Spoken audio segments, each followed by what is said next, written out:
হাম্বা হাম্বা রাম্বা রাম্বা কাম্বা কাম্বা দুম্বা দুম্বা বুম্বা বুম্বা বাম্বা বাম্বা। ପଶ୍ଚିମବଙ୍ଗରେ ରାଷ୍ଟ୍ରପତି ଶାସନ ମମତା ବାନାର୍ଜୀଙ୍କ ଇସ୍ତଫା ନ ଦେବାର ଘୋଷଣା ପରେ ୱେଷ୍ଟବେଙ୍ଗଲରେ ଚହଳ କୋଳାହଳ ଚତୁର୍ଦିଗରେ।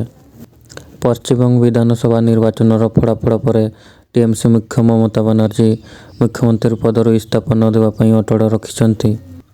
ମଙ୍ଗଳବାର ଏକ ସାମ୍ବାଦିକ ସମ୍ମିଳନୀରେ ମମତା ବାନାର୍ଜୀ କହିଛନ୍ତି, ମୁଁ ଇସ୍ତଫା ଦେବି ନାହିଁ ବୋଲି ଇସ୍ତଫା ଦେବାର କୌଣସି ପ୍ରଶ୍ନ ହିଁ ଉଠୁନାହିଁ। ସେ ଏହା ମଧ୍ୟ କହିଛନ୍ତି, ଆମେ ନିର୍ବାଚନ ହାରିନାହୁଁ। ଏହା ଆମକୁ ପରାସ୍ତ କରିବା ପାଇଁ ସେମାନଙ୍କ ଏକ ପ୍ରୟାସ, ଏକ ଚାଲ। ସେମାନେ ନିର୍ବାଚନ କମିଶନ ମାଧ୍ୟମରେ ଆମକୁ ପରାସ୍ତ କରିପାରିବେ, କିନ୍ତୁ ନୈତିକ ଭାବରେ ଆମେ ଜିତିଛୁ। ଏହି ସମୟରେ ସୂତ୍ରରୁ ଜଣାପଡ଼ିଛି ଯେ ମମତା ବାନାର୍ଜୀ ରାଜ୍ୟପାଳଙ୍କ ପାଖକୁ ଯାଇ ଇସ୍ତଫା ନ ଦିଅନ୍ତି ତେବେ ପଶ୍ଚିମବଙ୍ଗରେ ରାଷ୍ଟ୍ରପତି ଶାସନ ଲାଗୁ ହେବ। ଏବେ ପ୍ରଶ୍ନ ଉଠୁଛି, ଯଦି ମମତା ବାନାର୍ଜୀ ମୁଖ୍ୟମନ୍ତ୍ରୀ ପଦରୁ ଇସ୍ତଫା ନ ଦିଅନ୍ତି ତେବେ ରାଜ୍ୟରେ କ'ଣ ସାମ୍ବିଧାନିକ ସଙ୍କଟ ସୃଷ୍ଟି ହେବ କି? ପ୍ରଶ୍ନ ଏହା ମଧ୍ୟ ଉଠୁଛି, ଏପରି ପରିସ୍ଥିତିର ମୁକାବିଲା ପାଇଁ କେନ୍ଦ୍ର ସରକାରଙ୍କ ପାଖରେ କ'ଣ ବିକଳ୍ପ ବାକି ଅଛି?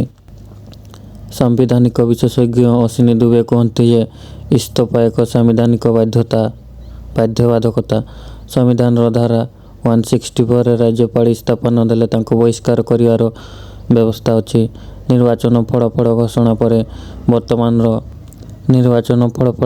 ପରେ ବର୍ତ୍ତମାନର ମୁଖ୍ୟମନ୍ତ୍ରୀଙ୍କୁ ଇସ୍ତଫା ଦେବାକୁ ବାଧ୍ୟ କରାଯିବାର କାରଣ ହେଉଛି ତାଙ୍କୁ ମନ୍ତ୍ରିପରିଷଦକୁ ଭାଙ୍ଗିବା। ମନ୍ତ୍ରିପରିଷଦ ସାମୂହିକ ଭାବରେ ବିଧାନସଭା ନିକଟରେ ଉତ୍ତରଦାୟୀ। ପୂର୍ବ ବିଧାନସଭାର କାର୍ଯ୍ୟକାଳ ଶେଷ ହେବା ମାତ୍ରେ କ୍ୟାବିନେଟ୍ ଅନୌପଚାରିକ ଭାବରେ ଭାଙ୍ଗିଯାଏ।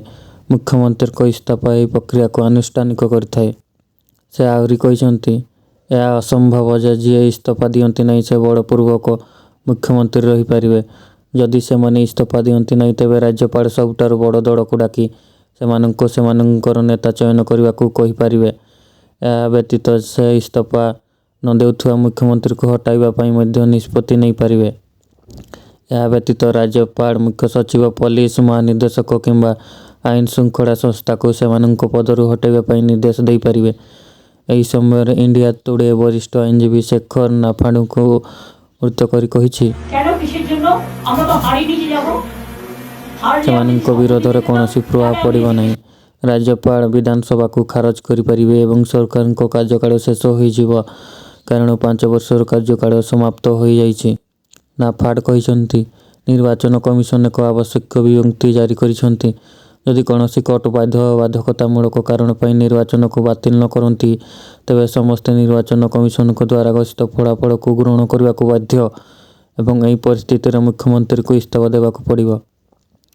क्योंकि कभी कभी बुरी आदतें जाती नहीं लोगों की, तो उसके लिए उनकी डेंटिंग पेंटिंग करवानी पड़ती है कायदे से। ସେ ଆହୁରି କହିଛନ୍ତି ଯେ ଯଦି ସେ ନିୟମ ପାଳନ କରନ୍ତି ନାହିଁ ତେବେ ରାଜ୍ୟପାଳଙ୍କ ପାଖରେ ସମ୍ବିଧାନ ଅନୁସାରେ ସରକାରଙ୍କୁ ବରଖାସ୍ତ କରିବା ବ୍ୟତୀତ ଅନ୍ୟ କୌଣସି ବିକଳ୍ପ ରହିବ ନାହିଁ।